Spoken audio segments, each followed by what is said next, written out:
New York City's mayor tied to the Chinese Communist Party? A report says one of his campaign donors is related to a secret Chinese police station in the city. Congress's next top China priority, what should it be after the midterm elections? Representative Tiffany gives his take. A new left-leaning president in Brazil, the most influential country in South America. What would the shift mean for the US and the world? In a German microchip factory, possibly coming under Chinese ownership, will the German government approve the deal?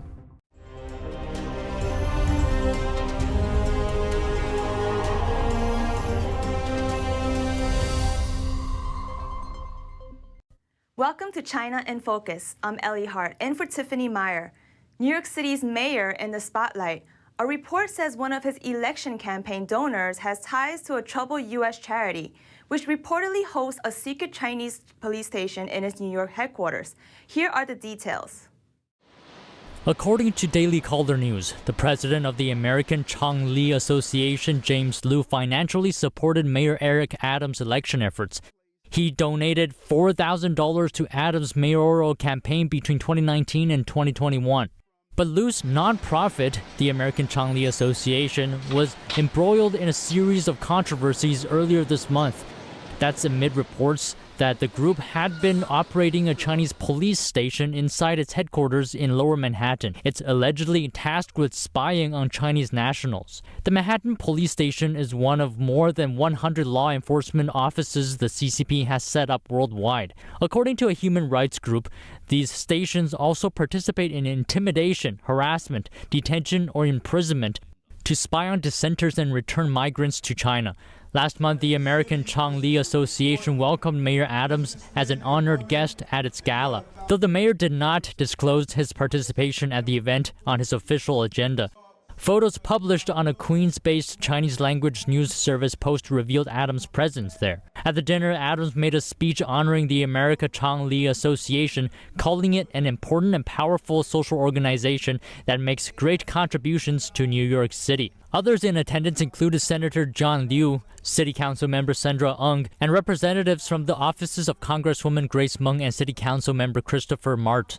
At least 2 members of the NYPD were also seen in the photos. Next, recent comments from Representative Tiffany. He highlights his top priorities when dealing with China after the midterm elections. We should end the one China policy. There is no such thing as one China, and we need to be firm with the Communist Party, especially with President Xi, who has, it appears, consolidated his power. We have to be very firm with them that you need to leave Taiwan alone, and Taiwan is a separate country. Beijing claims Taiwan as its own territory and has been threatening to take it under control by force. That's despite Taiwan having its own military, constitution, and leaders. The communist regime has never ruled the island. The other thing that we should do, and there's bipartisan support for this, is to end most favored nation status, where we just give the administration the ability to continue to do that. The U.S. first gave China what's called most favored nation status in 1980. The designation lowered U.S. tariffs on imported Chinese goods and made products from China more competitive in the market. Back then, that status had to be renewed every year. In 2001, Congress voted to make that status permanent for China. Representative Tiffany argues there needs to be a change. We need to bring that back and have a vote every year in Congress whether China should have most favored nation status. They need to live up to the goal that most of us have across the world, and that is for countries to treat each other with respect. China is clearly not doing that with Taiwan and other countries. Let's bring back most favored nation status on an annual basis. He hopes the change would turn the status into an incentive for the Chinese regime, urging it to be a better actor, rather than stealing intellectual property and targeting ethnic minorities. Luiz Inácio Lula da Silva is Brazil's next president. With his election, one of South America's largest nations tilts to the left. Worth noting, it's one of the few remaining conservative-led nations there. What impact can the world expect? We spoke with an expert to find out more. Left-leaning regimes will occupy almost every single country, from the southern tip of South America up to the US border with Mexico. Marcos Chatkis is the editor-in-chief for the Epoch Times Brazil. He says socialist and communist movements in the whole region could be significantly strengthened if Lula wins, because he'll fund them as he did in the past. Chatkis says back in the 50s, communist countries China and Russia started the practice of using drugs to infiltrate and destroy Western countries. He says this practice is being continued to this day. Almost every country, especially Cuba in Latin America, plays a key role in getting that strategy moving forward. Brazil has traditionally been a powerhouse in exporting drugs. It has ports and it has routes that have been used to get drugs to the US, to get drugs to Europe, and even to get migrants to the US border. So with Lula in power, we have a government that is traditionally aligned to all the regimes that have been making that happen. Somebody who was personal friends with Fidel Castro. There's also the issue of rare earth minerals, which are used to make a variety of things, from fighter jets to microchips. Brazil has around 17% of the world's rare earth minerals. Russia has 18%, and China has 44%. Chatkis says Lula would bring Brazil closer to China, which will negatively affect the U.S. The U.S. would have less access in the long run to strategic resources, and the rare earth minerals are just one example. Supporters of Lula say Lula has been president of Brazil already, around 15 years ago, and they say the country didn't go down this path. Reporting by Arian Pastar, NTD News. And in Europe, reports say Germany is set to approve a controversial deal. A China-based company is seeking to buy a German semiconductor company. This, according to German business daily Handelsblatt. The buyer, Swedish company Silex Microsystems, is a subsidiary of China's Sai Microelectronics Group. German company Elmos is planning to sell its manufacturing line for automotive microchips to the tune of $83 million. German intelligence reportedly warned Chancellor Olaf Scholz to not approve the sale, noting the danger of relying on China for microchip production. The top concern is China could use the leverage to exert pressure on other countries in the future. It also pointed out that China is looking to fill a void. That's after Western companies exited China because of the U.S. new chip ban. Scholz still appears to greenlight the deal. The final decision is expected in the next week. But it's not the only controversial China-related deal Germany has been weighing. Last week, the country approved an investment from another Chinese company, this time for nearly 25% stake in one of the main terminals of Port of Hamburg, the country's largest seaport. The joint venture that makes Jeeps in China will file for bankruptcy. That's based on news from automakers Stellantis and Guangzhou Automobile Group on Monday. Here are the details. The announcement comes after Stellantis' surprise decision in July to end the venture with the Chinese automaker. The Stellantis CEO at the time blamed growing political influence in doing business with partners in China. Sales in China have been in sharp decline for the past 4 years. They plunged 50% in 2021 from the previous year. And for 2022, the joint venture has sold fewer than 2,000 vehicles, and in May, it reportedly sold only one. While attending the Paris Motor Show last month, Stellantis CEO Carlos Tavares said the company is considering fully pulling out from China. That's given the geopolitical tensions popping up across the world. Will Beijing reopen China to travelers after years of COVID-19 related border closures? Social media posts have been circulating an unverified document.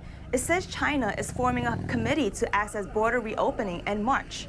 The post rallied markets and the Hang Seng Index jumped more than 5%. But later, China's foreign ministry spokesperson said he's unaware of the situation. The Hang Seng Index is the benchmark of the Hong Kong stock market. Stocks declined after the spokesperson's remark. Now we turn to the U.S.-China space race. 3、2、1，点火。 In the final step towards completing a permanent space station, China launched its final module on Monday. This makes China the third country in the world to send up astronauts and build a space station, apart from the US and Russia. That's as NASA's aging International Space Station is expected to cease operation by the end of this decade. The Chinese space station, called Tiangong, or Celestial Palace, is designed for a lifespan of at least a decade. It marks a milestone for China's space ambitions, but a challenge for the U.S., With NASA's space station retiring after 2030, if private U.S. companies like SpaceX don't replace it with their own stations, the Tiangong will be the only space station orbiting Earth. Experts say Tiangong may have even forced Washington's decision last year to delay NASA's space station's decommissioning, which was originally scheduled for 2024. As competition grows, China and the U.S. accuse each other of militarizing space. The link between China's space program and the Chinese military has fueled national security concerns in Washington. In 2011, the U.S. barred China from NASA's space station and other collaborations. Any space information exchanges with China also require FBI approval. A one-man protest in Beijing, sparking demonstrations outside China. Now known as the Bridge Man, the protester hung banners over a bridge in Beijing last month, criticizing Xi Jinping and the Chinese regime's COVID-19 lockdown policies. He was quickly arrested. On Saturday, overseas Chinese people showed their support at a protest in London. NTD's Jane Wells spoke with some of them. In Beijing in mid-October, a rare protest. Days before the CCP's National Congress, smoke billowed from an overpass as a man dressed as a construction worker unfurled banners on a heavily guarded bridge. Footage shows the writing on the banners say no to COVID-19 tests, yes to food, no to lockdowns, yes to freedom, no to lies, yes to dignity, no to cultural revolution, yes to reform, no to the great leader, yes to voting, don't be a slave, be a citizen. The man, Peng Lifar, was soon arrested. It sparked protests outside of China, including here in London's Trafalgar Square. The protesters didn't want their identities known out of concern for their family and friends in China, but they wanted to show their support. What's the feeling among Chinese people here at this protest? Quite encouraged by the bridge man, because at least there is one man in China who could openly risk his life and has maybe actually already given his life to protest. And we feel that if we don't do anything here because we are relatively safe, then we feel guilty about this. But also we feel that we are risking our lives and our families.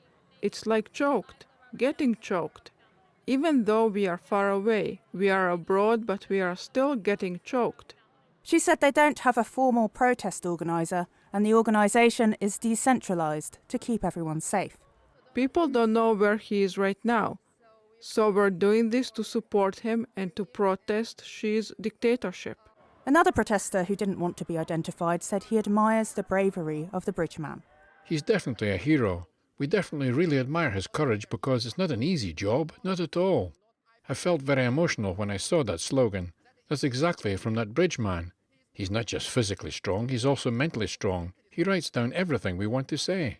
There's only one place in China that's not censored by the CCTV camera. You know where? Toilets. So they put this slogan in the toilets and translate into English. The bridge man's message is openly displayed here, but his whereabouts in China are unknown. A small group of metals are critical to almost every key area of modern life. That means smartphones, computers, cars, planes, and even weapons. The materials are extracted from rare earth, and most of the manufacturing process for them runs through one single country. We spoke to Ann Bridges, Silicon Valley author, about how he came to rely on this country. Well, almost all the minerals in the world at this point end up running through China. By establishing themselves as a manufacturing hub, they have invested in the purification and processing and all the behind-the-scenes steps that are needed in a supply chain. So when you talk about, there's lithium everywhere or there's cobalt in other places, yes, that's true. But eventually all of them get put on ships and sent to China. And then China does the manufacturing of the different components that then fit into the finished product, which are then shipped out to the rest of the world. So China's dominance using the Belt and Road Initiative, and I think they have one now called the String of Pearls, which is to try to connect all the different countries around the world to export to them, has really created a reliance on a single country for really the technology and the tools that the rest of the world uses for our daily life. I mean, literally, if you can't get a smartphone, if you can't get your car, you're going to be thrown back a couple hundred years in time in terms of trying to struggle to survive. That's all for today's China in Focus on YouTube. We're now sharing a shortened version of our program here after being demonetized for more than a year. Here's what to look out for in our second half. Is there a way to break China's manufacturing dominance in these critical rare earth metals? And what difficulties could come up along the way? I don't think there's anyone in the natural resources area, whether you're in mining, whether you're in green, whether you're just a standard civilian who says, oh, sure, I want dirty air and water and I want to kill all the critters. No, we all want to do it in a balanced approach. And I think if we trust each other that that's what we're going to do, then we can actually create an American Renaissance. The full episode is available on our partner platform, Epoch TV. To sign up, click the link down below. Thanks for watching China in Focus. I'm Ellie Hart. Enjoy the rest of your week. Shenyun Creations, the streaming platform from Shenyun, featuring world-class dance, past programs, and all original music.